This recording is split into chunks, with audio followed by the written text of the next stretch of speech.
Hello, fellas. Today we're back with a part 2 on ships and how to make chunk loaders. Today we are going to experience how to make your chunk loaders work if your ship is sinking. So, I have, let's see,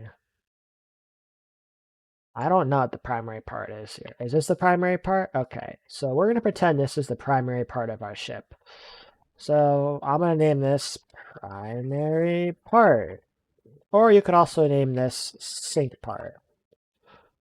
Sink part. Like that. Sink part.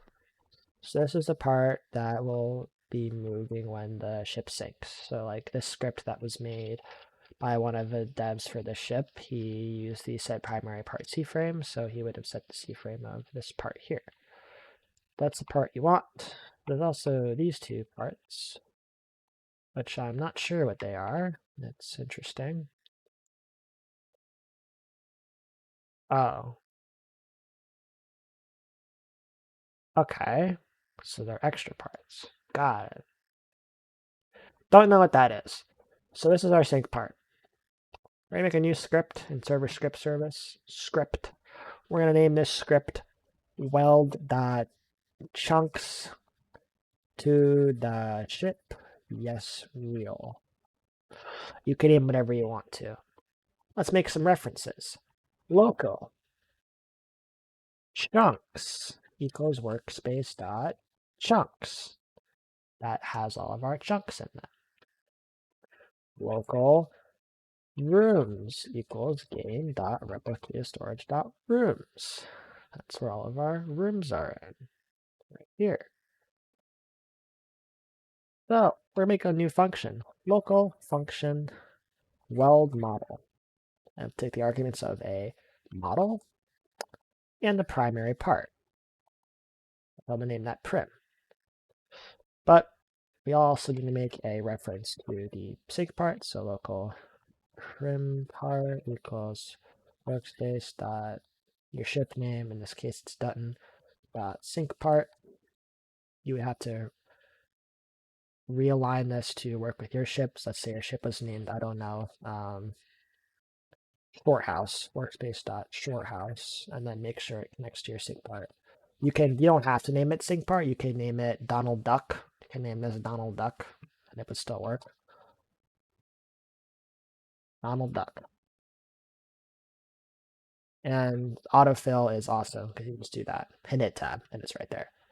So what we want to do first is we're going to do local weld equals instance.new instance.new weld, and then separated by v. But now that I'm recognizing this, we need to do for k or no anything v in model get descendants do. Now we can put that in. So weld dot c0 no part 0 is equal to, if I remember correctly,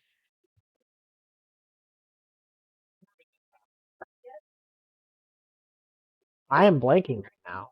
Give me a minute. Let's take a look right here. This is what we're doing right here. Part 0 is the primary part. Right. Means weld dot part 1 is equal to our little part. So in this case, it's V. Our next part here is changing the C-frame of the prim. So essentially what this does is weld.c0 equals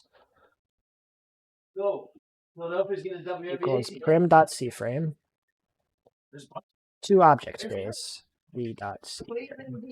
Right? Yes.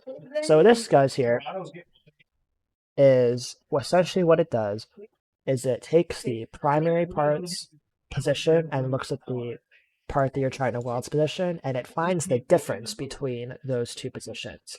And that's what this does here. So that the offset between those two parts is the same as it would be if they weren't welded. Sure. So this creates a rigid constraint, versus like a weld constraint could move around. This is rigid. It won't ever move because it's not affected by physics. Now, if one's affected by physics, all you really have to do is weld dot main equals weld to p part, and then the final part is if you want to make it unanchored, you just do read dot anchored equals false, and that's all you have to do. So now we have to call this function on our chunks and our rooms. Super easy. Weld model. We'll take our chunks, and we're going to take our prim part. What we do here, weld model, rooms, prim part. So best part about this is I don't even have to run the game to test it. We'll just take our chunks here, gonna go click run, and hopefully what we'll see is some welds in our chunks. And you don't, because there's an error. Let's see what I did. Oh, that's why. So I suggest you make sure there's not this thing here, because that's not supposed to be there. Trust me, it's not. So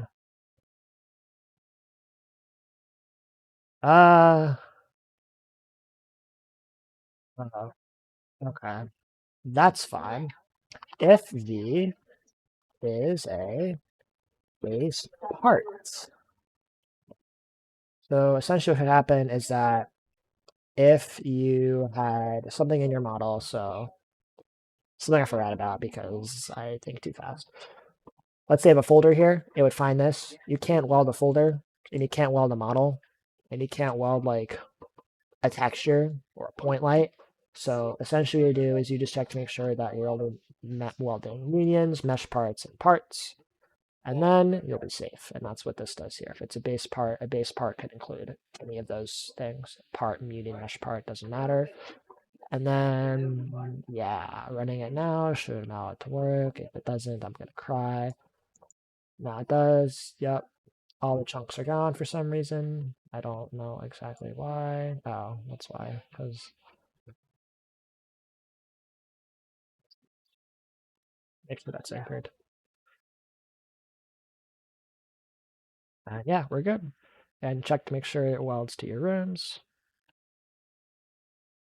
Yep, we're good. And yeah, that's basically it. 7 minutes. Not bad. See you guys later.